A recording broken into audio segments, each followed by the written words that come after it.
The movie is The Spine of Night. It's this dark fantasy horror animated film that I cannot get out of my brain. And I mean that in the best way possible. It needs to be seen, and I can't wait to talk all about it with one of the voice stars. Lucy Lawless is here. Hey, Lucy, how are you? I'm great, Matt. Thank you for seeing me.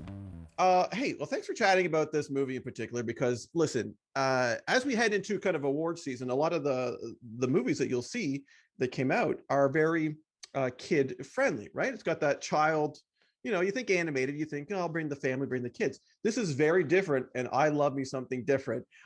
Disney, it's not.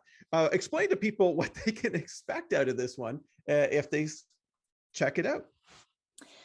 If you are not somebody who partakes of a bit of weed on occasion, or if you've never had magic mushrooms, this is your chance to experience life on mushrooms without, imbibing anything, without eating a darn thing or smoking a darn thing. So it's this really, it is a trippy story, and it's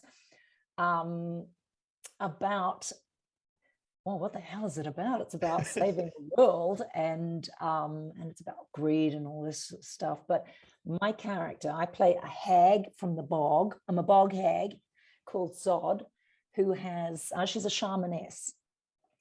And she has this garland. She's completely naked except for this garland, right? And story of my life. Yeah.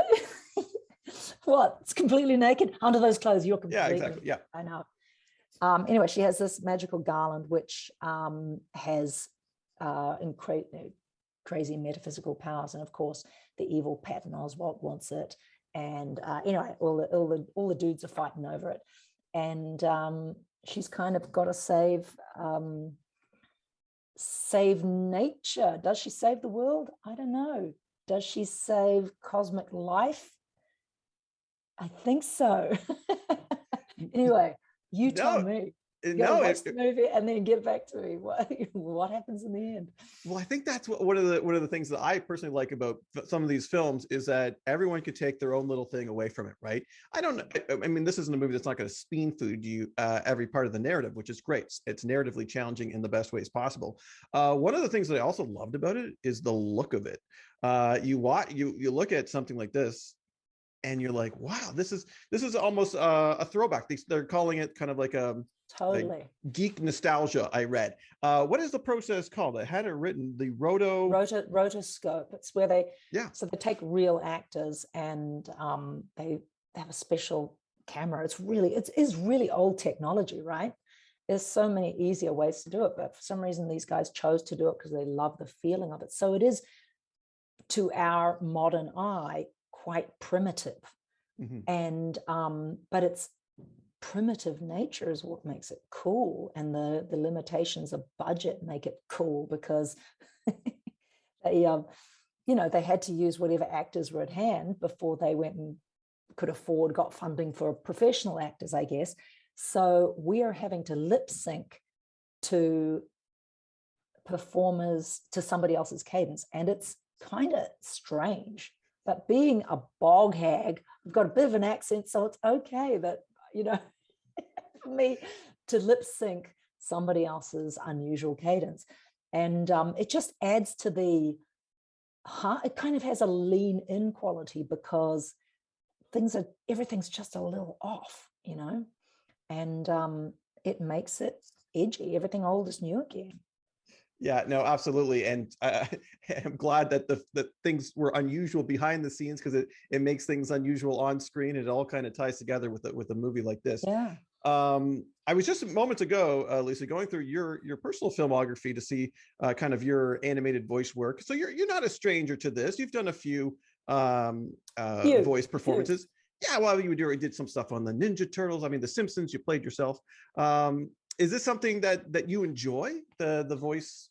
I really love it, but it takes a while to learn how to do it. And if you only do it sporadically, then it's going to take a really long time. And, I look back at some of the things I've done and just go, oh, that was a mistake. I didn't know how to pull it off, and I won't do that again. But I enjoyed this one because I really got to put my own print on the character, and everybody else's efforts to that point took me somewhere I would never go on my own. Do you know what I mean? So it was a great, experientially, it was a departure for me as well.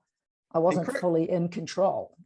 And correct me if I'm wrong, when you do these voice performances, you're not in there with the rest of the cast, right? It's just you and like a thing, and you're reading a thing. I was you were in totally different countries on different continents. Yeah. So a very bit different... of a leap of faith, about how it'll come together, but that's the producer's job. Yeah, absolutely. Well, it did come together in a fantastic film.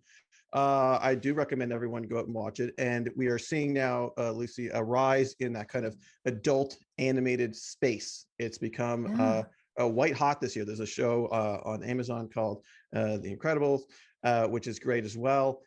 Do you think you would go back into that adult animated space? I'm going to recommend an adult. I'd love to. Yeah. What are you going to recommend? Adult animated Xena. Animated. That's a great idea. That's a cool idea. How come nobody ever thought of that before? Yeah. Okay. I'll start the GoFundMe right now. I'll start the petition. That's a super cool idea.